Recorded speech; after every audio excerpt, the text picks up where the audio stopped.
តែជាប់គ្នាតែយើងធ្វើមិនធ្វើម៉េចឲ្យគាត់មានគេថាច់មុខគាត់រហូតមើលអ្នកទាំងអស់គ្នាមើលថាតើយើងអាចធ្វើមិនឲ្យក្មេងនឹងមានអានឹងជាប់រហូតចាខ្នើយឬក៏យើងយកតុក្កតាឲ្យគាត់ចាត្រឹមត្រូវដូច្នេះកាលណាយើងយល់ដឹងយើងអាច minimize អានេះបានឃើញទេ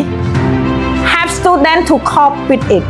គេឲ្យយើងនឹងជួយកុមារឲ្យទទួលយកឧទាហរណ៍ថាថ្ងៃហ្នឹងគាត់បាត់ប្រដាប់ដាក់ដៃជើងគាត់យើងធ្វើម៉េចដើម្បីឲ្យគាត់យល់ថាអាហ្នឹងគឺមានថ្ងៃដែលគេយកទៅលាងគេឲ្យនេះឲ្យខប់នេះឲ្យគាត់ទទួលថាអាហ្នឹងបាត់ថ្ងៃហ្នឹងស្អែកឡើងមកវិញអញ្ចឹងមានន័យថាស្អែកយើងនឹងមានរឿងថ្មីកន្លែងដាក់បែកជើងហ្នឹងស្អាតជាងមុនដោយសារវាមានធូលីថ្ងៃហ្នឹងគេយកទៅនេះឲ្យគាត់ទទួលហេតុផល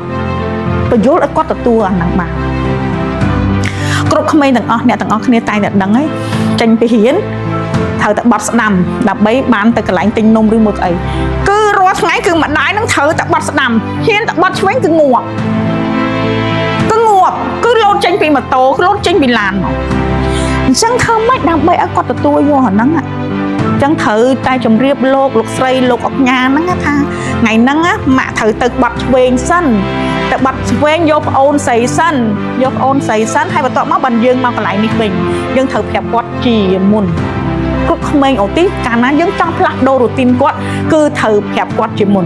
ឧទាហរណ៍ថាអាទិត្យហ្នឹងអ្នកទាំងអស់គ្នាបរៀនគាត់មកជួបលោកគ្រូហ្នឹងចាស់អាទិត្យក្រោយអត់មកអត់ឃើញគ្រូហ្នឹង